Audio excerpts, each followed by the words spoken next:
ここがリビングスペースになります。リビングスペースはだいたい18畳ぐらいになっています。キッチンと合わせて18畳ぐらいですね。で、リビングの一番メインになる家具がこちらのソファーになります。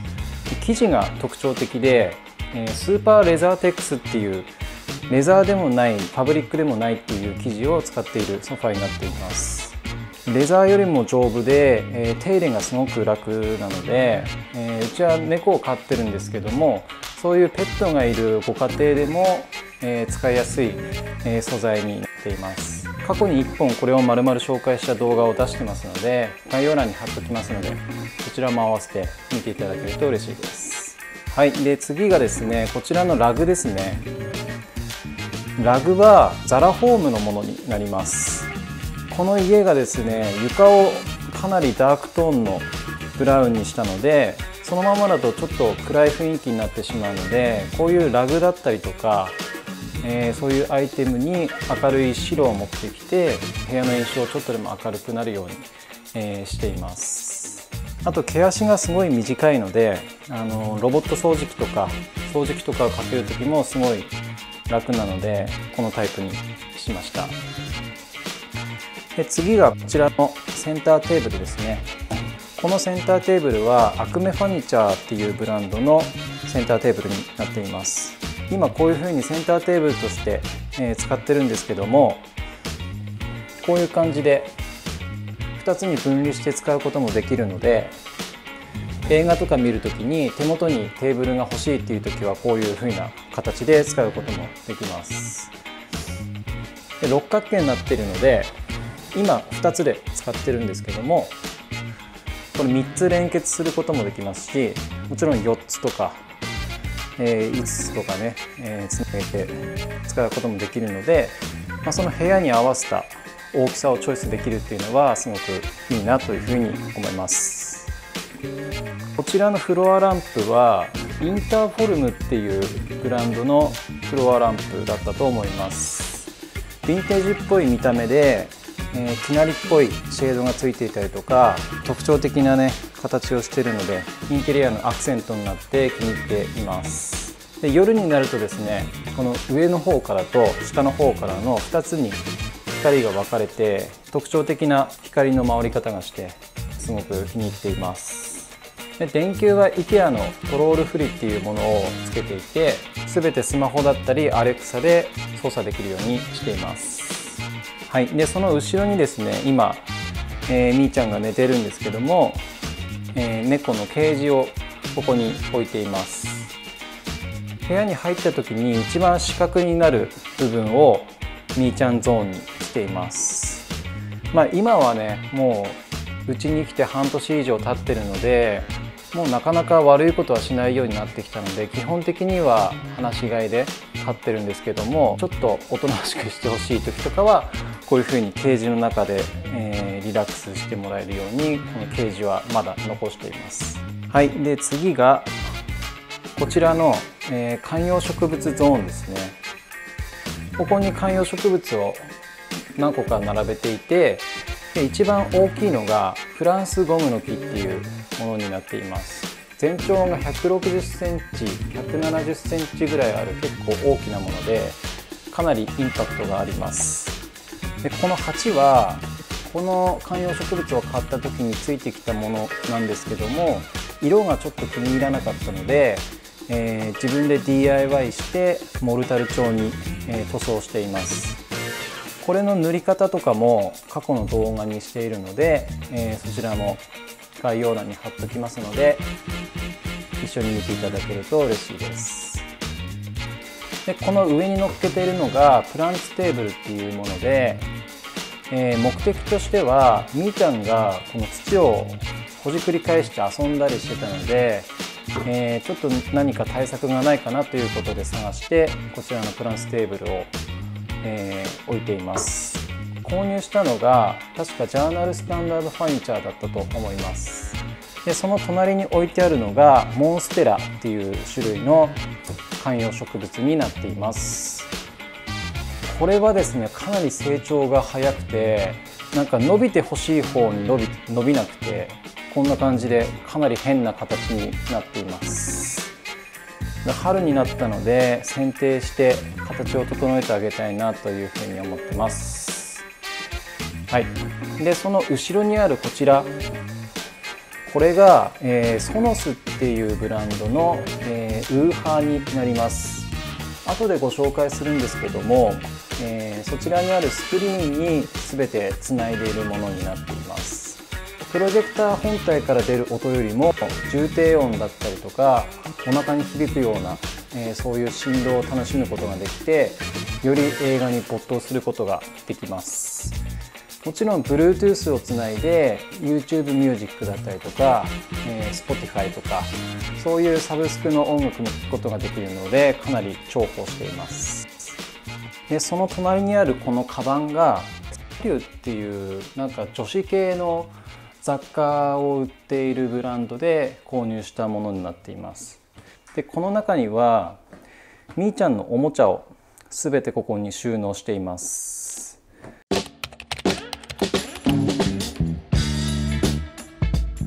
まずこの時計がですね、先ほどのフロアランプと同じブランドのインターフォルムっていうところのサンバーストクロックっていうものになります。動画では多分伝わりにくいと思うんですけども、結構大ぶりのもので、インテリアのアクセントになるので、おすすめです。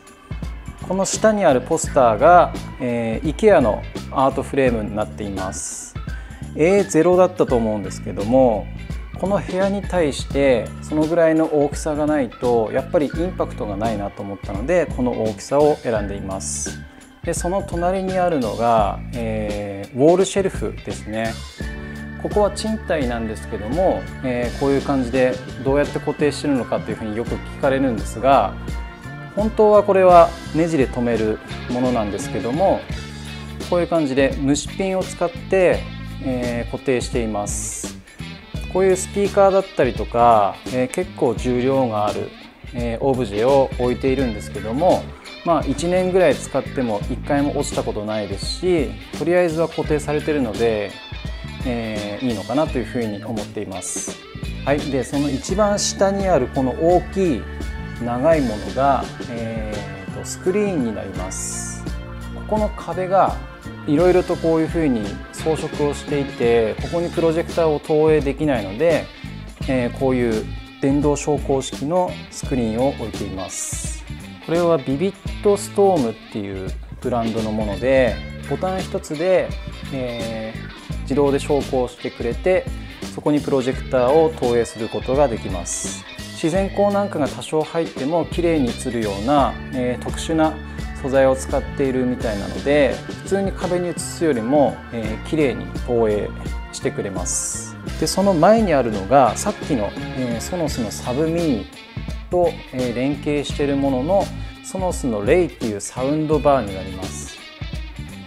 基本的にこっちで、メインの音を出して、さっきのサブウーハーから重低音だったり、足りない音を出すっていう感じになっています。はい、でその隣に行くとかなり大きめな姿見を置いています。多分1万円とか2万円もしないぐらいの値段だったと思うんですけども、かなり大きいですし、デザインもシンプルなので十分なのかなというふうに思っています。はい、でその隣にあるのが、また観葉植物で、これはスーパーアレカっていう種類の観葉植物になっています。はい、で次がこちらの、棚シェルフなんですけども、これは IKEA で購入したものになっています。でその上にプロジェクターを置いています。プロジェクターはジミーっていうブランドのホライズンプロっていう、プロジェクターになっています。4K で投影できたりとか、ハーマンカーボンのスピーカーがついていて音質がかなり良かったりして気に入っているプロジェクターになります。テレビよりも綺麗なんじゃないかなっていうぐらい綺麗で、映画とかはこれで全部見てるんですけども、本当にこれは導入して良かった、家電の一つだなというふうに思ってます。はい、リビングルームはこんな感じですね。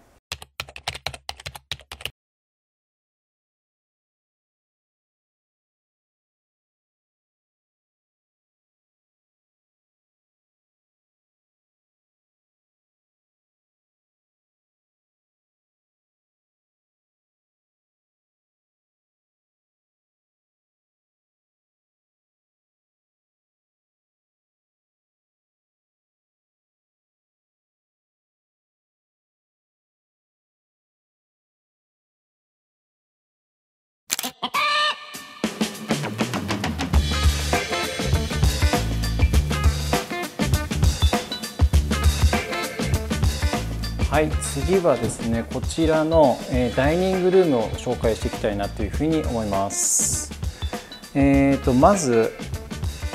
何からいきましょう。まずこのテーブルですね。テーブルがローヤっていうブランドのテーブルになっています。家族2人で食事するには十分の大きさになっています。でダイニングチェアは2つ違うものを置いていて、まずはこちらのダイニングチェアなんですけども、これはアクメファニチャーのものですね。アクメファニチャーの折りたたみの、チェアになっています。こういう感じで簡単に折りたたむことができるので、必要ない時は、その辺に立てかけておくこともできるのですごい便利だと思います。でもう一つの方は Y チェアの、リプロダクトのものですね。こういうペーパーコードの座椅子になっていて、もうここでみーちゃんがいつも爪研ぎをしてだいぶボロくなってきてるんですけども、かなり座り心地はいいです。ダウンライトはちょっとメーカーが忘れたんですけども、楽天とかで購入したと思うので一応リンクは、貼っときます。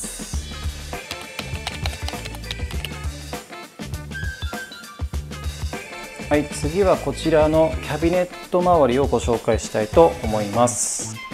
でこのキャビネット自体は DIY で自分で作ったものになります。これの作り方も動画にしてるので、そちらも合わせて見ていただけると嬉しいです。で上に載っているものを一つ一つご紹介していきますと、まずこちらですね。こちらが青山にあるドライフラワー屋さんで購入したんですけども、ちょっと店の名前忘れちゃったんで概要欄に貼っときます。はい、でその隣にあるのが、ミキサーですね。ミキサーは毎日使うので、こんな感じでキャビネットの上にすぐ使えるように置いています。このステンレスのシルバーの感じが、気に入って購入しました。でその隣にあるのが、ダルトンで購入したスケールになります。これはもうほとんど使ってなくてオブジェみたいな感じになっていますね。でその隣が、これもダルトンで購入した容器の中にパスタを入れてます。テーブルランプはアイリスプラザっていうところのフロアランプで、多分これ4000円ぐらいで買えるものですね。かなり安いと思います。さっきご紹介したフロアランプと雰囲気も似てますし、大きさ的にも自分の求めてたものだったので、これでいいかなという感じで購入したんですけども、結果的にそんなに安っぽくなくて、気に入っています。でその下には、電子レンジを収納しています。でこの飾ってるアートフレームは IKEA で購入したものになります。これはさっきのリビングでご紹介したアートフレームと全く同じものになります。でその中に友人からもらったストレンジャーザンパラダイスのポスターを貼っています。このカウンターも DIY で、作ったものになっています。これの作り方も、かなり昔の動画なんですけども、一応あるので、リンク貼っておきます。これモルタルっぽく見えるんですけども、これ実は全部木でできていて、モルタルの壁紙を貼っているだけですね。で、前の家から引っ越してきた時に天板の色が合わなかったので、天板だけまた色を塗り直しています。この色もね、これで正解なのかどうかっていうのはちょっとね今は分かんないんですけども、とりあえず、このまま今は使っています。こちらの、扉、キッチンの備え付けの扉なんですけども、もともとかなり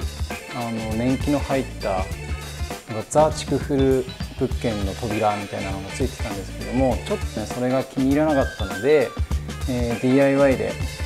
取り替えています。現状復帰する時もここのネジを外して元のやつをつけるだけなので、意外と簡単に交換することができます。で、その下にはこのワイングラスを引っ掛ける、ラックがあったりとか、でこの棚もですね、もともとここに水切り棚が、ついてたんですけども、全部取っ払ってそれがついていたネジ穴を利用してこういう棚をつけています。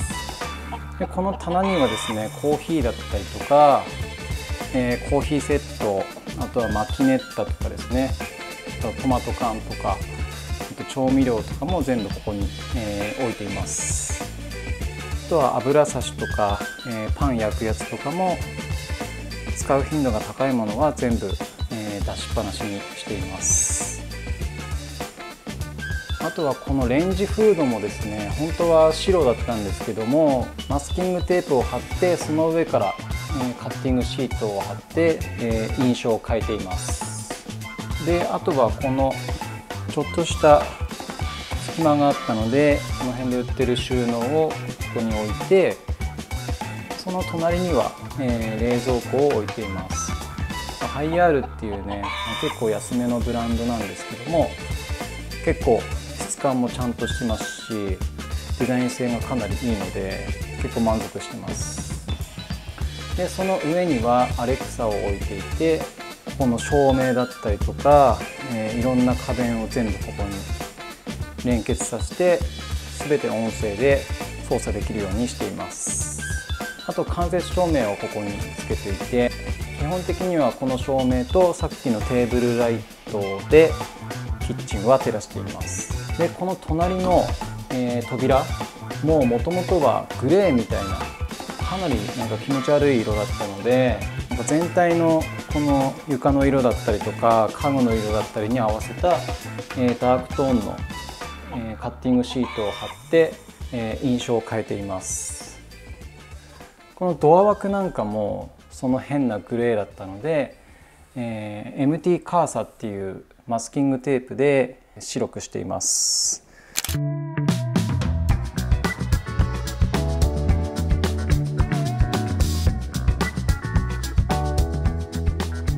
このワークスペースはもともと6畳ぐらいの部屋だったんですけども、そんなに広さ必要ないなということで、こういうねバーチカルブラインドで仕切って、ウォークインクローゼットとワークスペースの2部屋に分けています。で順番にこちらから紹介していくと、まずこちらのウォーターサーバーですね。ウォーターサーバーをキッチンに置くスペースがないので、ここに置いています。仕事しながら喉乾いたら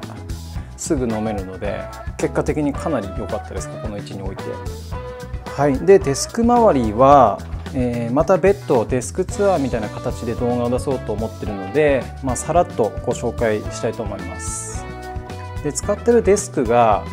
フレキシスポットっていう電動昇降デスクになります。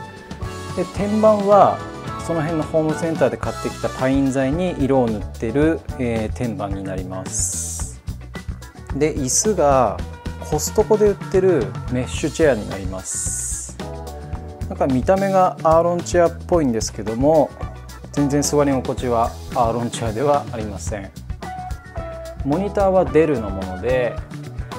その上にベンキューのスクリーンバーをつけています。こういうキーボードだったりマウスはもう全部純正の Apple のマジックキーボードとマジックマウスになります。でこのデルのモニターの音質がかなり悪かったので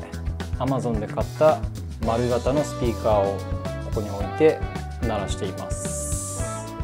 モニターはエルゴトロンっていうモニターアームに通していて、こういう感じでいろんな位置に動かして作業することができます。はい、で次はこちらの3段シェルフ周りなんですけども、この3段シェルフも DIY で作ったものになっていて、作り方もかなり前の動画にはなるんですけども、一応動画にしているので概要欄に貼っておきます。でその一番上に載っているのが、みーちゃんの特等席ですね。これはスタンダードプロダクツっていうところで購入した、ベッドになります。その隣にはパキラという観葉植物だったりとか、ちょっと名前がわからないんですけども、結構昔からうちにいる観葉植物いたりします。その下の部分にはバンカーズボックスっていうこういう白い段ボールを、並べて収納しています。ワークスペースの反対側は、オープンクローゼットとして使っています。クローゼットはクローゼットでこの裏に、ちゃんとしたものがあるので、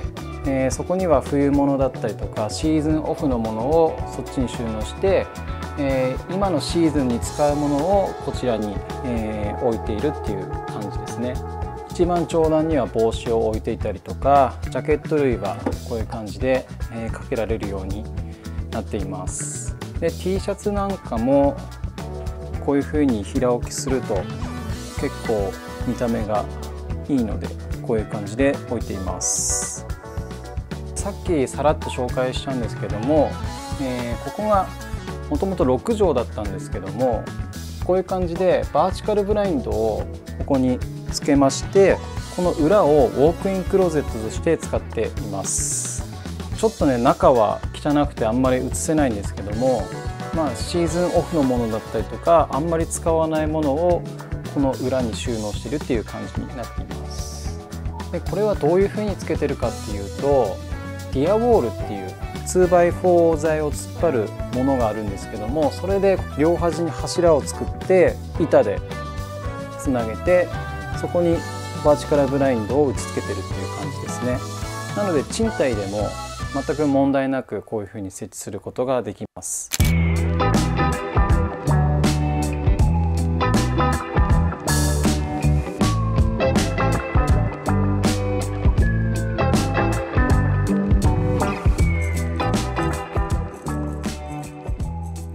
寝室は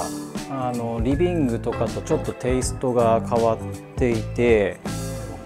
なんて言うんでしょう、ちょっとインダストリアルというか、そういう感じになっています。でメインとなるベッドが、こちらのコアラマットレスのクイーンサイズのものになっています。これはねすごい寝心地がいいのでおすすめですね。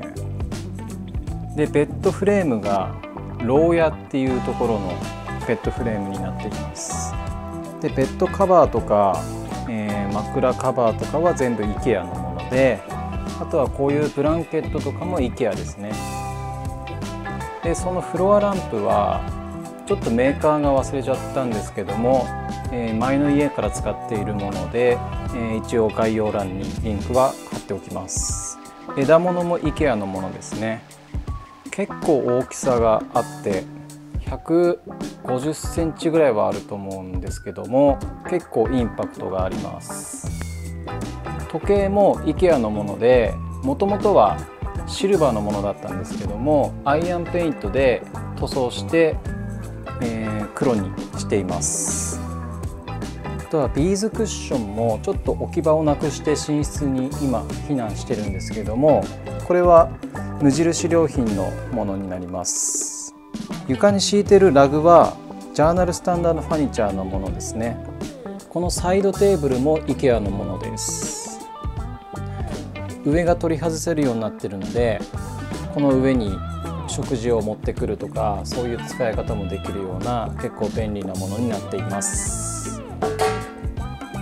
椅子は EAMS のリプロダクトのもので、結構昔から使っています。5年ぐらい使ってるんですけども、全く今でも問題なく使えてます。クッションも IKEA のもの。この柱とかももともとは普通の白い壁紙だったんですけども、一つアクセントが欲しいなということで、上はこういう感じで壁紙を貼ってモルタルの柱のようにしています。スーパーフレスコ EG っていう糊を使っているので、退去時には簡単に剥がすことができます。反対側はこんな感じになっていて、テレビを壁掛けしています。ここは賃貸なので壁に直接穴を開けたりできないので、壁美人っていうホッチキスで留める特殊な金具でテレビを壁付けしています。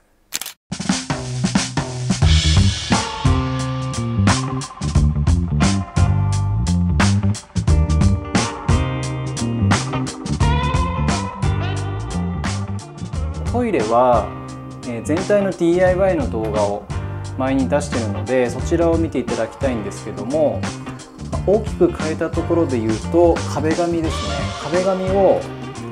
下にモスグリーンの壁紙を貼ってツートンに見えるようにしています。でそれに合わせて、ポスターだったりとかトイレットペーパーホルダーを変えて全体の印象を変えています。コンセントカバーだったりとかトイレットペーパーホルダーにゴールドを持ってくることで、モスグリーンに合うような配色にしています。あとはこのトイレが結構日が入るので観葉植物も育つと思うので、ガジュマルをトイレの窓際に置いています。あとは左側の棚にも余ったカーテンをつけていて、トイレットペーパーだったりとかそういう風な雑多なものが見えないようにする工夫をしています。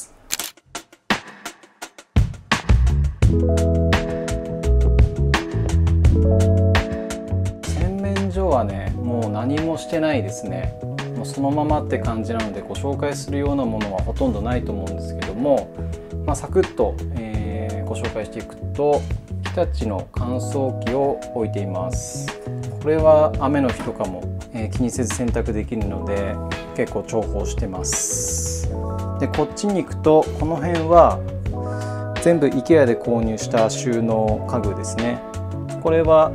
ランドリーバッグになっていて、洗濯する前のものを全部ここにぶち込んでいます。